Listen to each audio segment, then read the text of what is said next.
Ladies and gentlemen, I want to first thank you very much for the steadfast commitment that you have continued to show to the health and the well-being of the people of this country, to the support that you have given this State Department. And I want to say why we are here, that prevention is a national priority. Kenya is still losing lives. Every day, productivity and scarce public resources to illnesses that are entirely preventable. We are losing lives, we are losing productivity, we are losing out of the scarce resources that we have. We are still pressing it on issues that are preventable. Poor hygiene, unsafe water, weak sanitation systems, and unmanageable waste continue to drive disease in many of our counties. These are not just distant problems, but they are daily realities in homes, markets, schools, health facilities, and public spaces. And we have all seen. You drove from a place this morning. Tell me how much that you have seen on that road. Tell me how many things that you have seen wrong in your journey. And this erodes the dignity of our people. It overwhelms the health facilities. When people keep going to facilities because they have cholera, because they have bilharzia, because they have malaria, when simply somebody would have slept under a net and you prevent yourself. When simply you could have cleaned your compound and there's no cholera. But now we are overwhelming our health facilities with diseases that are preventable. This is slowing our economy. When they are unwell, the children don't go to school. When they are unwell, the mama mboga will not attend to her kiosk. When they are unwell, that guy at the Mujengo will not show up to work. And when we are unwell, we are a sick nation. Universal health coverage begins before the hospital. And as we advance UHC, we must speak with clarity and courage, because UHC cannot be achieved through curative services alone.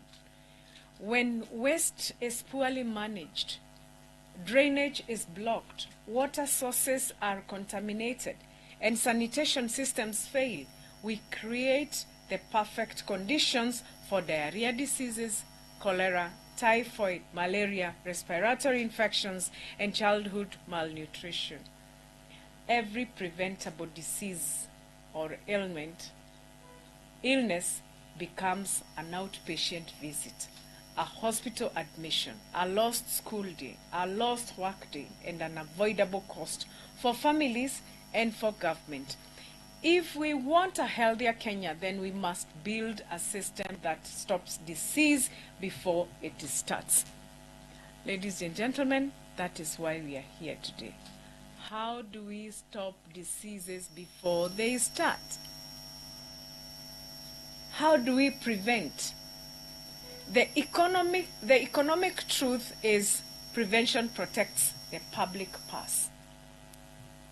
We are in the process of the budget making as at now. So are we going to budget for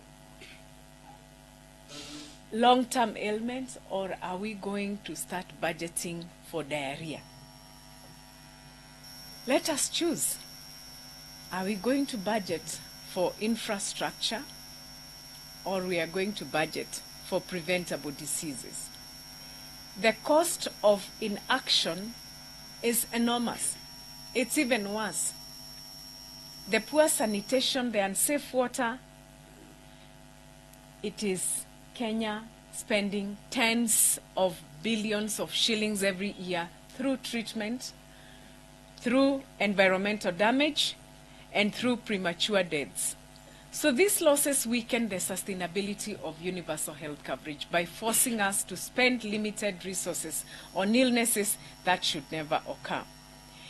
Epuka Uchafu Afya Nyumbani, turning policy into daily protection. This is why we are strengthening this into a practical,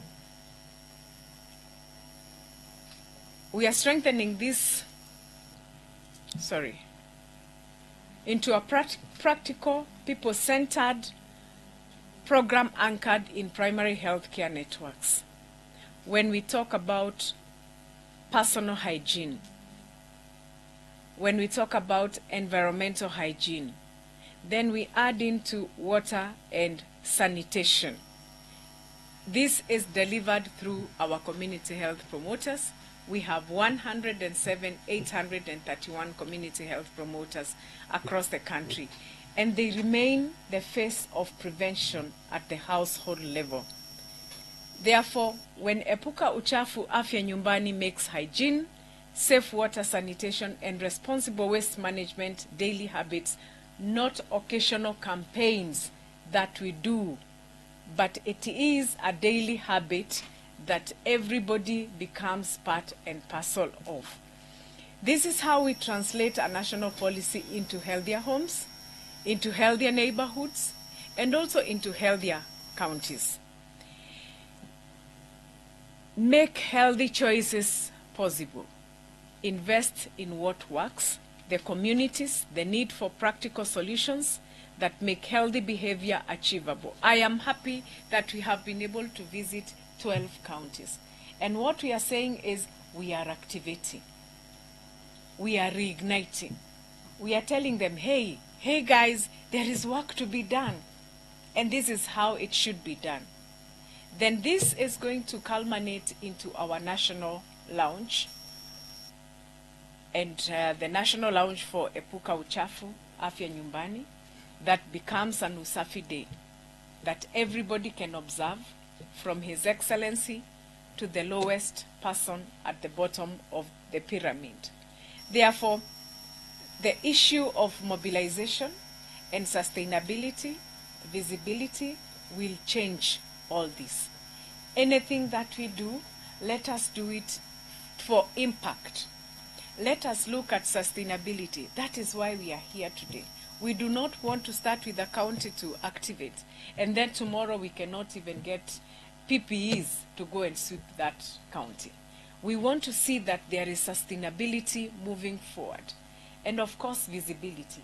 How else are you going to speak to the people if you don't come out and say, we are the people. We are the Afya Nyumbani people. We are the ones who are leading this campaign.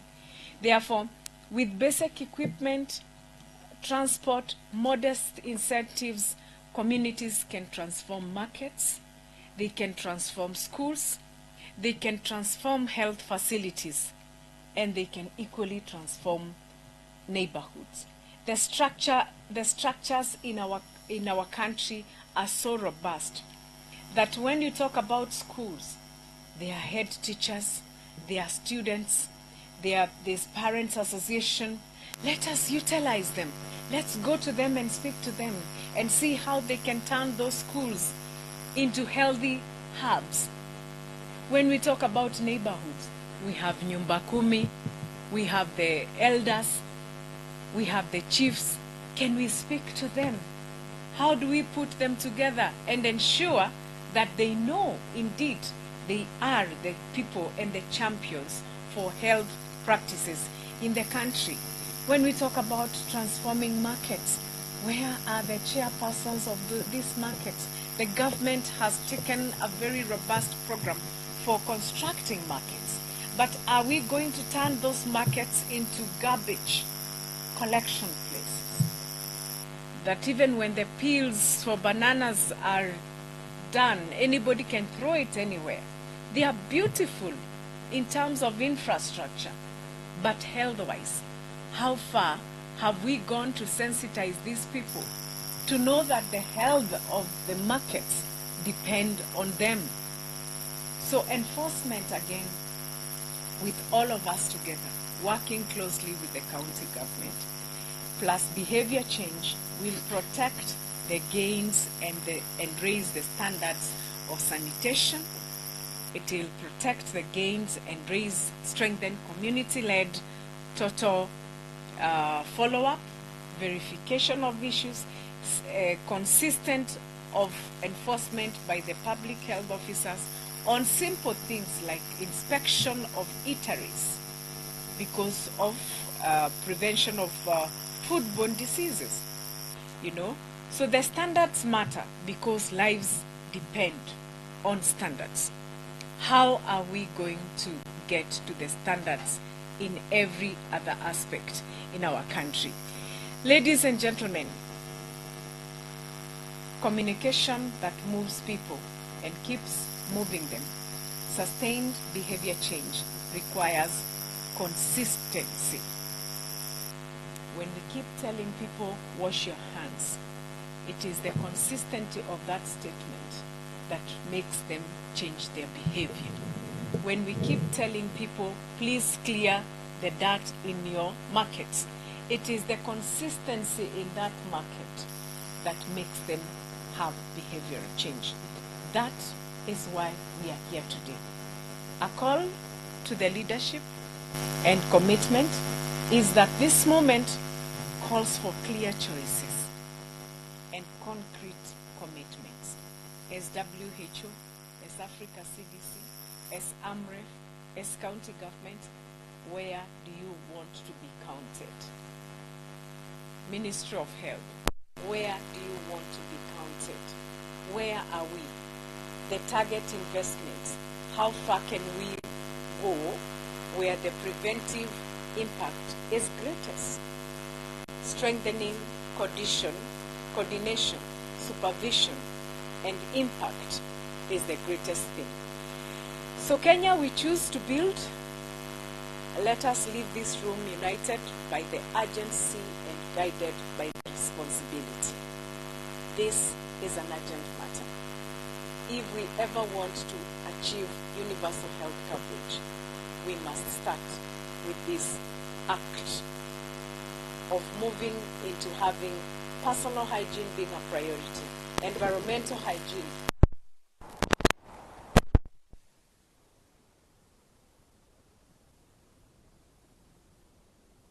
Continue to drain our health system and the economy, or whether it will build a Kenya where health begins at home and is protected in every public space.